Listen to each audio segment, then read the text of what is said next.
কলকাতার আরজিকর হাসপাতালে ঘটে যাওয়া নারকীয় ঘটনার প্রতিবাদে বিজেপির পক্ষ থেকে আজ শান্তিপুর বিডিও অফিস ঘেরাও করে অবস্থান বিক্ষোভ ও ডেপুটেশন কর্মসূচি পালন করা হয়। দফা এক দাবি এক এই স্লোগানকে সামনে রেখে অনুষ্ঠিত এই প্রতিবাদ কর্মসূচিতে অংশগ্রহণ করেন বিজেপি কর্মী ও সমর্থকেরা। বিকেল ৩টে থেকে ৪টে পর্যন্ত চলে অবস্থান বিক্ষোভ। বিজেপির পক্ষ থেকে দাবি করা হয়, আরজিকর হাসপাতালের ঘটনায় একাধিক ব্যক্তি জড়িত, কিন্তু রাজ্য পুলিশের অকার্যকারিতার কারণে সিবিআইয়ের তদন্ত ব্যাহত হচ্ছে। তারা অভিযোগ করেন, রাজ্য পুলিশের তদন্তে নথি লোপাট করেছে, যা ঘটনার মূল দোষীদের শনাক্তকরণে বাধা সৃষ্টি করেছে। বিজেপির মতে যদি রাজ্য পুলিশ যথাযথভাবে সহযোগিতা করত, তবে এতদিনে মূল অভিযুক্তদের গ্রেপ্তার করা সম্ভব হতো এবং তারা শাস্তি পেত। এছাড়াও বিজেপি নেতৃত্বের দাবি, তৃণমূল কংগ্রেস নতুন আইন পাশ করার চেষ্টা করছে, যা ইতিমধ্যেই বিদ্যমান। তাদের মতে আইন পাশ করার মাধ্যমে তৃণমূল নেতাদের দায় মুক্তি নিশ্চিত করার চেষ্টা করছে রাজ্য সরকার। বিক্ষোভ কর্মসূচির শেষে বিডিও অফিসে একটি ডেপুটেশন জমা দেয় বিজেপি কর্মী সমর্থকেরা, যাতে তারা তাদের দাবিগুলি পেশ করেন। ঘটনাস্থলে পুলিশ ও প্রশাসনের পদক্ষেপের কারণে কোনো অপ্রীতিকর ঘটনা ঘটেনি। নদিয়া থেকে সুদীপ বিশ্বাসের রিপোর্ট, নিউজ প্রাইম টাইমস। রাজ্যের পাশাপাশি ফুলিয়া বিডিও অফিসেও বিজেপি অবস্থান বিক্ষোভ এবং ধর্ণা চালাচ্ছে। কি কারণে মূলত এই ধর্ণা? দেখুন, আরজিকরের নির্যাতিতার বিচার চাই। যারা এই নির্যাতিতার বিচারের ক্ষেত্রে প্রতিবন্ধকতা সৃষ্টি করেছে, প্রমাণ লোপাট করেছে, প্রত্যেককেই গ্রেপ্তার করতে হবে। এবং এ রাজ্যের মুখ্যমন্ত্রী, তিনি এ রাজ্যে ধর্ষণের রাজ্যে পরিণত করেছেন। পশ্চিমবাংলার কৃষ্টি সংস্কৃতি ভুলুণ্ঠিত হচ্ছে। বাংলার মহিলারা আজকে বিচারের দাবিতে রাস্তায় নামতে বাধ্য হচ্ছে, সম্মান বাঁচাতে রাস্তায় নামতে বাধ্য হচ্ছে। তার দাবিতে, মুখ্যমন্ত্রীর পদত্যাগের দাবিতে আজকের এই অবস্থান বিক্ষোভ।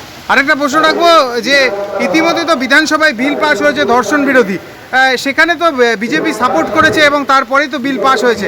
তাহলে কি মনে হচ্ছিল না যে এই বিলটা বিজেপির অন্যান্য রাজ্যে আগে করা উচিত ছিল? যেহেতু কেন্দ্র সরকার রয়েছে বিজেপির, সেখানে পশ্চিমবঙ্গ প্রথম কেন বিল পাস করলো?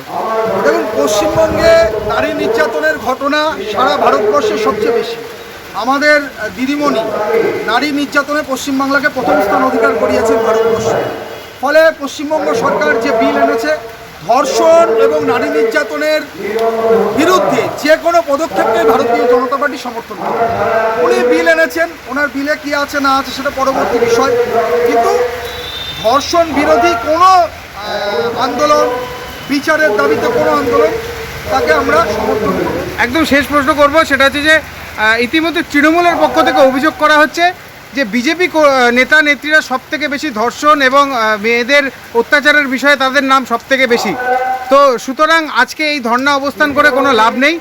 সব থেকে বড় কথা, রাজ্যের মুখ্যমন্ত্রী যে আইন করেছে, সেটা থেকে বিজেপি নেতৃত্বদের বোঝা উচিত যে এটা বিজেপি পরিচালিত যে সমস্ত রাজ্যগুলি রয়েছে সরকার, তারা এটা দেখে বুঝুক যে রাজ্যের তৃণমূল কংগ্রেস কতটা সক্রিয় এবং ধর্ষকদের বিরুদ্ধে যে আইন তারা করেছে তাতে সত্যিই একটা অভাবনীয় কাজ করেছে। এখানে একটা ভুল হচ্ছে, আইন রাজ্য সরকার করতে পারে না, আইন পাস হয় পার্লামেন্টে।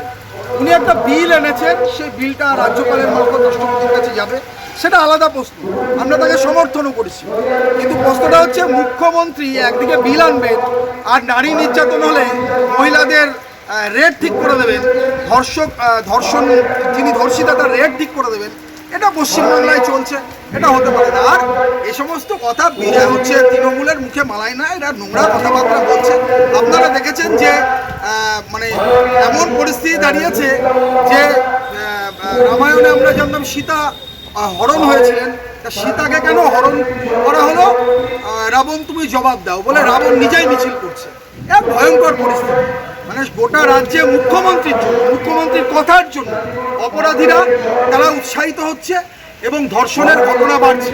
তার ফলেই হচ্ছে আজকে নারী নির্যাতনে পশ্চিমবাংলা প্রথম স্থান অধিকার করেছে। আমাদের এটা যন্ত্রণা, এটা দুঃখে যে মহিলা মুখ্যমন্ত্রীর আমলে পশ্চিমবাংলায় নারী নির্যাতনের ভারতবর্ষে প্রথম। ফলে এই জায়গায় দাঁড়িয়ে প্রতিবাদ ধ্বনিত হচ্ছে। তৃণমূলের নেতারা কিভাবে রাস্তায় নামছে দেখেছেন, তারা সরাসরি ধর্ষকদের পক্ষে দাঁড়ায়। মমতা ব্যানার্জি ওর আগে দাঁড়িয়েছে, ধর্ষকদের পক্ষে দাঁড়ায়। আর ওরা যা বলছে ওদের কথা মানুষ শুনছে না। মানুষের এ বিষয়ে, তৃণমূল কংগ্রেসের বিষয়ে কোনো রকমের ইন্টারেস্ট নেই। মানুষ বিচার চাইছে, বিচার দিতেই। আপনার নাম পরিচয়? অঞ্চল চক্রবর্তী, সহকারী সভাপতি, শান্তিপুর পঞ্চায়েত সমিতি।